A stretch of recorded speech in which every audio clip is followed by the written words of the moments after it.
Want to know what a successful YouTube channel looks like? Stick around and I'll break down the numbers for you.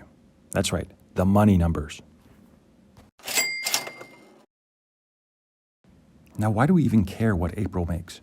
Number one, most of us are obsessed with success on YouTube, and to most people, success means money. It's a monetization thing. Most people want to monetize and they want to know how to make it happen. Number two, we're basically nosy, and I don't exempt myself from this. I'm kind of curious myself. Number three, YouTube's a relatively new medium, and there's people making incomes from it, and people are curious. And there aren't a lot of people you can ask about it because it hasn't been around that long. Now, even if he were still alive, I can't ask Grandpa Andich about what it's like to make an income on YouTube. He wouldn't know. I could ask my dad, but he wouldn't know. Heck, most of my friends don't even know. There aren't a lot of people you can ask. So who is April Wilkerson? If you click this video, you probably already know. But in case you've been living under a rock, let me pull up some information online for you. April is in her early 30s, and she is a DIYer who does woodworking as well as some metalworking and has a YouTube channel. She's been at it, I think, since 2013. Now, to me, she's very knowledgeable, but she positions herself as someone who has taught herself how to do projects that need to be done around the house, and now she uses her channel as a venue to teach her viewers how to do the same thing on their own. Now, her YouTube channel alone has over 1.1 million subscribers in early 2020. But if you go onto her website, you can see that she's got Instagram, she's got Pinterest, she's got a Patreon account. She's got a number of venues, and I'll explain later why this is all significant. For now, suffice to say, many people feel like she has won the YouTube jackpot. She's very successful, even though she did bust her butt to get to this point. So jackpot might not be the most appropriate analogy. Okay, now that that's out of the way, let's go ahead and get to the good stuff. I'm going to go ahead and click over to Social Blade here to find the information that y'all clicked here for. Today is February 22nd, 2020, and she's showing at 1,140,000 subscribers. Over the last month, her channel has had 4.9 million views and has picked up 40,000 subscribers. Not too shabby.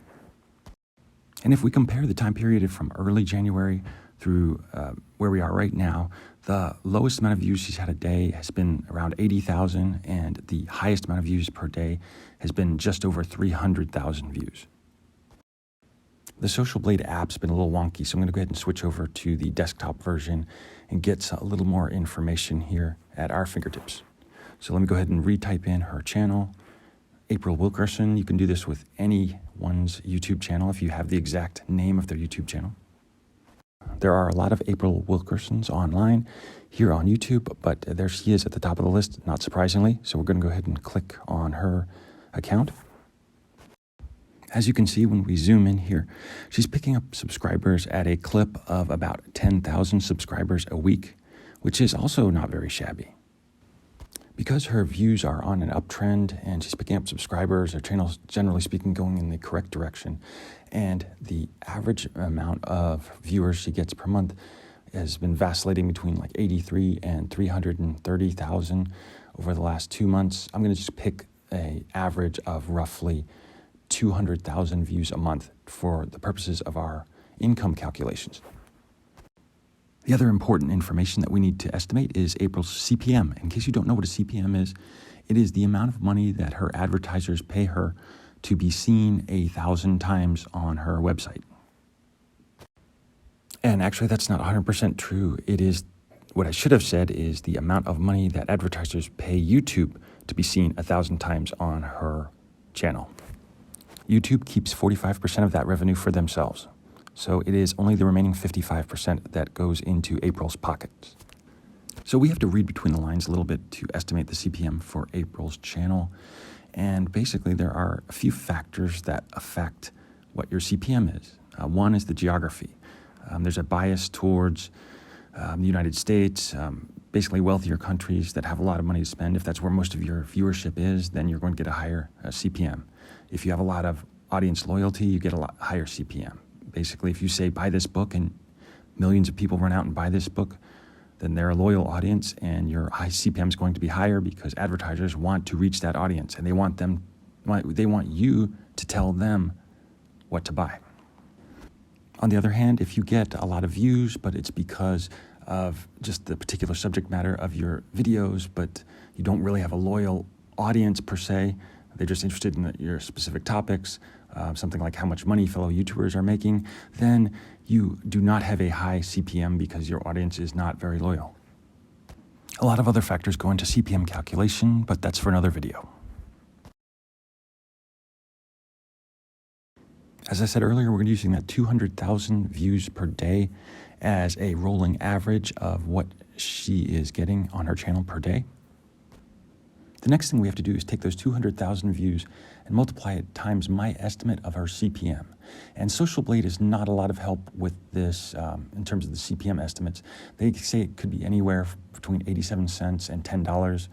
I'm using $4.50 as my estimate because I feel like that's probably a conservative number. It may be higher. Her audience is largely in the United States, seems to have fair amount of disposable income, and also seems to be very loyal. So I think all those things leads me to believe that $4.50 is probably a conservative estimate, but one that I'm comfortable in using. I don't want to just ramp up the number to make an exciting high number for the purpose of my own video. So $4.50 it is. Now, doing that math comes up with a dollar amount of $900 a day. Hey, that's pretty good. That's actually really good. I think anybody watching this video would be happy with that kind of a number. But that's not the full story. Unfortunately, we're forgetting about one very important part, and that is that YouTube takes a 45% cut of that $900. So to recap, after YouTube takes its 45%, April is left with about $495 a day in income from YouTube ads. And that number is growing fast. She seems to be on track to have a very successful 2020 and beyond. And also the other factor to keep in mind is that this only accounts for YouTube ad revenue. Many YouTubers get a lot of income from other sources, from endorsement deals. Now, as exciting as that number may be to us, to April, I suspect that is just one of a number of lucrative income streams. As I said, her ad revenue looks very promising through 2020. She's on a growth trend on YouTube, and there's no reason to believe that her other sources of revenue aren't going in the same direction. So if she's not a millionaire by now, she has got to be very close to it. So congratulations, April, you did it.